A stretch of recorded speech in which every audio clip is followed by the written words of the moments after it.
O que é evolução? A teoria da evolução é uma teoria que não necessariamente explica como a vida na Terra começou, mas ela explica como a grande diversidade que nós temos hoje chegou ao ponto em que está, e como ela continua mudando num processo de constante mudança dos animais na Terra. Então, uma boa definição de evolução seria dizer que elas são características herdáveis que vão se fixando em uma determinada população através das gerações. Essa definição pode parecer um pouco confusa, mas vamos tentar entender melhor o que isso significa. Como se dá essa herdabilidade? Bom, a herdabilidade é dada pelas características que são carregadas no DNA da pessoa.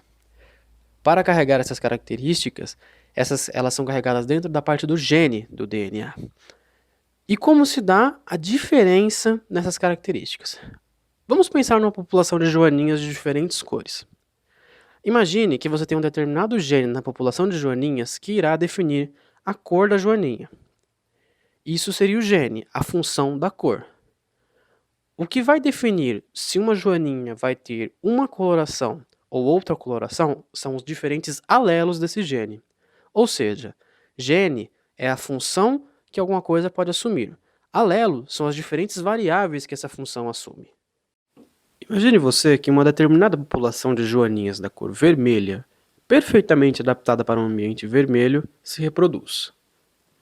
Agora imagine que uma segunda população de joaninhas, só que dessa vez da cor verde, adaptadas a um ambiente verde, se reproduz tranquilamente, gerando indivíduos sempre verdes. Suponha que por algum acaso, em algum momento, essas populações tenham uma fronteira, um ambiente onde elas se cruzam. Agora imagine que entre essas fronteiras há lugares onde elas podem se reproduzir. Essas joaninhas, elas conseguem gerar descendentes férteis. Esses descendentes, por sua vez, não vão ser iguais aos pais. Vão ter características herdadas deles, mas terão cores diferentes. Pense assim como um mecanismo gerador de diversidade, pois a evolução consegue gerar diferentes tipos de cores de joaninhas dependendo do ambiente e das cores que estão disponíveis.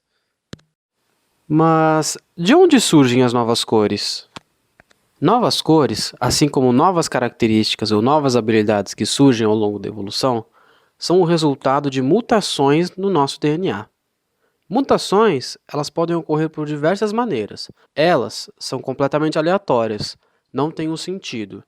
Porém, quando acumuladas as mutações, pode haver um ganho de função ou uma perda de uma determinada função.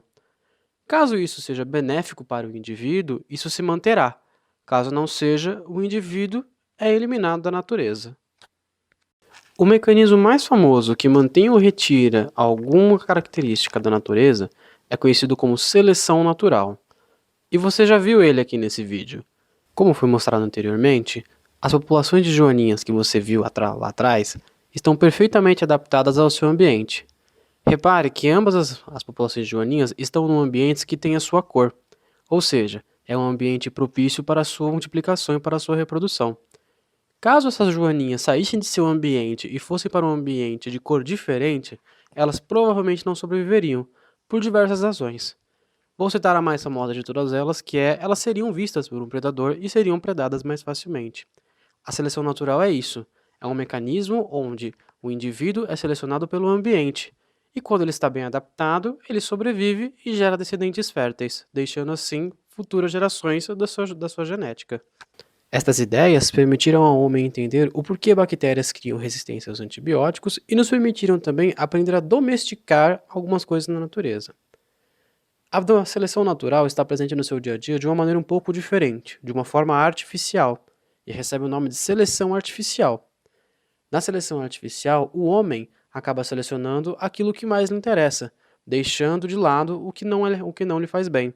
Essas coisas normalmente geram a produção de frutas maiores, alimentos maiores e raças específicas de cachorro. É verdade, todas as raças de cachorro que você conhece são descendentes de uma única raça. Essa raça é conhecida como lobo cinzento. Ou seja, todas aquelas raças bonitinhas de cachorro que você conhece descendem de um único ancestral comum. A ideia de ancestralidade comum é algo intrínseco à evolução. Acredita-se que todos os seres vivos presentes na face da Terra descendem de um único ancestral comum. Essa ideia nos permite pensar que nenhum indivíduo é mais evoluído ou menos evoluído que o outro, e de que todos estão igualmente bem adaptados ao seu ambiente.